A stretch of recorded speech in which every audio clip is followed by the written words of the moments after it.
Welcome back to the channel. Drew here, winning strategies for Turo.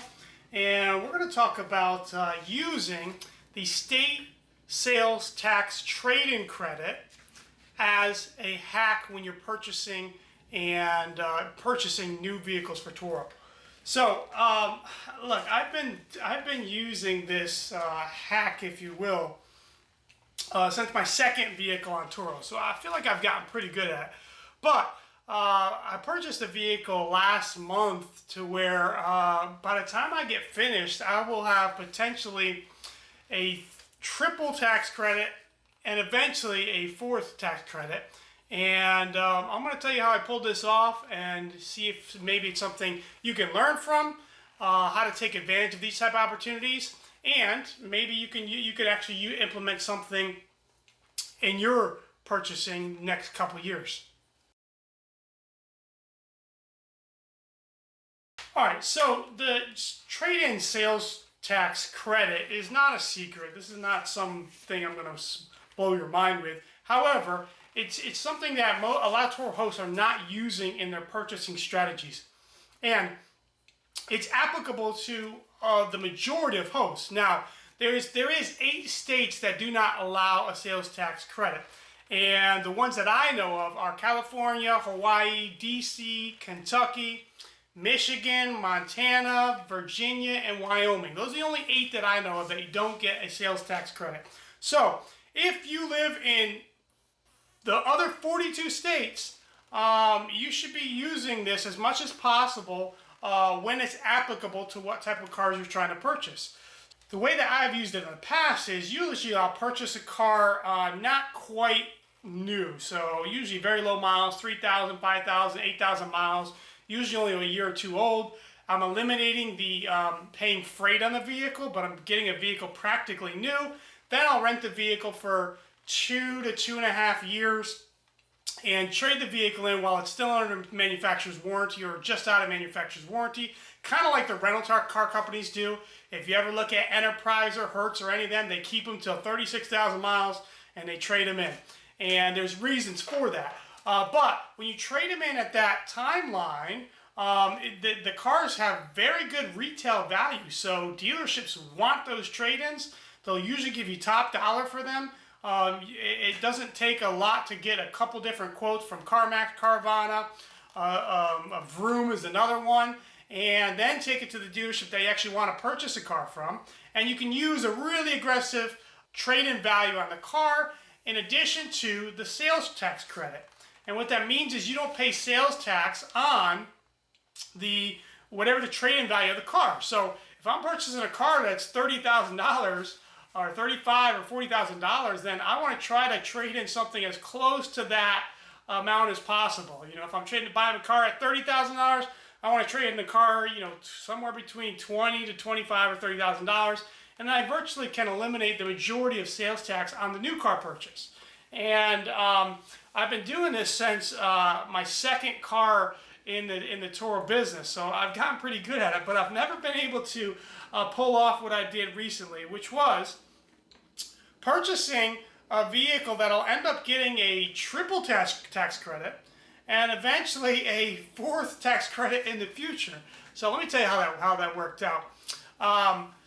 I found a vehicle that I wanted to potentially list on the Turo platform. And I'd never done this before, but Turo will, they'll make exceptions for cars. Generally, the rule of thumb for Turo is they'll let you rent a car, it's got to be within a 10-year, 12-year window, right? And it can't be over 120,000 miles. However, they do make some exceptions for older cars that are extremely clean and reliable, and different some of the older vehicles that people use for photo ops and stuff like that. So I found a good deal on it kind of fell in my lap, a C5 Corvette. Had 18,000 miles on it. I got a very good deal on it, a safe price for the vehicle to where I knew if Turo didn't approve it, I'd be able to sell it for, what I paid for it, maybe a little bit of profit.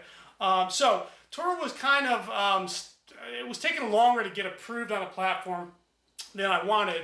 And so I decided to just list the vehicle online. I used Facebook Marketplace and a couple of their platforms. And surprisingly, I had a couple bites here or there, but a dealership hit me up. And it was a Toyota dealership about an hour from me and said they wanted to buy the car. They gave me a pretty fair price compared to what I was asking. It was only about $1,000 less than I was asking. So I said, okay, that's great. Dealerships are actually great to buy the car because they just write you a check, and you don't have to worry about, a lot of different things that you can with a private party sale.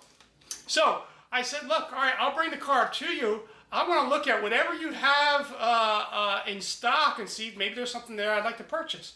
Once again, if I got if I sell it to a private party, I just get the cash out of it. But if I can trade that car in on another vehicle, a vehicle that I want to purchase that I can use for the platform, then I'll pay a lot less in taxes on that vehicle. So when I went up to the dealership, I looked at what they had, and I found this vehicle, a Toyota Prius Prime. And this is the inspiration for my video from 2 weeks ago, to where of everything they had in a lot, I was looking at this vehicle and also a RAV4 Prime. The benefit to those vehicles, if you watched my video from 2 weeks ago, is they have a federal EV tax credit. And the Prius Prime is $4,500, and the RAV4 Prime is $7,500. So I traded in this C5. I paid very little taxes on the new vehicle. And then I'll get at the end of the year, end of this year, I'll get a $4,500 tax credit. So I'm getting tax credit on the trade-in, tax credit on the EV federal tax credit. Then I will depreciate the vehicle at the end of the year using my tax. Make sure you got a good tax guy when you're doing Turo. I'll use the depreciation of the vehicle since it's a new vehicle and has a high depreciation rate. I'll write off the depreciation of the vehicle. So that's the third tax credit. Then this is not a vehicle that I'm planning on keeping for a long time. As you guys know, I try to keep vehicles that either I can get very high dollar for, or they're not easily damageable vehicles. Okay, Prius Prime, I mean, it sits low to the ground. You're not going to get a super high dollar amount. It's incredibly efficient on gas, and some people will rent it for that, but you're not paying for the gas anyways typically, so there's not a huge benefit to that. I do feel like as gas prices continue to go up, that these type of vehicles, very efficient vehicles like a Prius Prime or a RAV4 Prime, will hold the value better because people will still be starting to get in demand. And as I mentioned in the other video, the Toyota shutdown will increase the values of these type of vehicles. But I'm right off the bat able to get a triple tax credit. What I paid for the vehicle, the MSRP on the vehicle was $32,589. It actually had a $4,500 rebate from Toyota. This is not the EV credit. So that drops the price down on the vehicle to $28,89. And then if you take off the $4,500 EV tax credit, that drops it down to about $23,000, $23,589 that I'm paying for a vehicle of $32,000 MSRP. So, in this day and age where it's really difficult to get deals, you got to look for opportunities like this. And when you find it, you got to jump on that. So this is a vehicle, either I'm paying $23,000 for it, and I'm planning on trading in the vehicle within the next 12 months, or I'm paying $28,000 for the vehicle, and I'm adding a $4,500, almost a $5,000 tax credit to my bottom line for 2020. I would encourage all of you to consider those two vehicles. Look for it if you find them. The Toyota issue that with the factory shutting down is going to make them very low depreciating vehicles, and but more importantly, make sure that you're using if you live in one of those 42 states, any states but California, Hawaii, DC, Kentucky, Michigan, Montana, Virginia, and Wyoming, those states you're going to have a different strategy when you're purchasing vehicles. But for the rest of the 42 other states, don't be afraid to look at a newer, hotter vehicles that you can get top dollar for, and then always look to have vehicles in your fleet that you can be trading in. a quick a rundown. I just purchased another C8. You guys will see that soon. I traded in. I had them appraise 3 of my vehicles. I had them appraise my Tesla. I had them appraise my truck, my Chevy truck, and I had them appraise my other C8 just for kicks and giggles.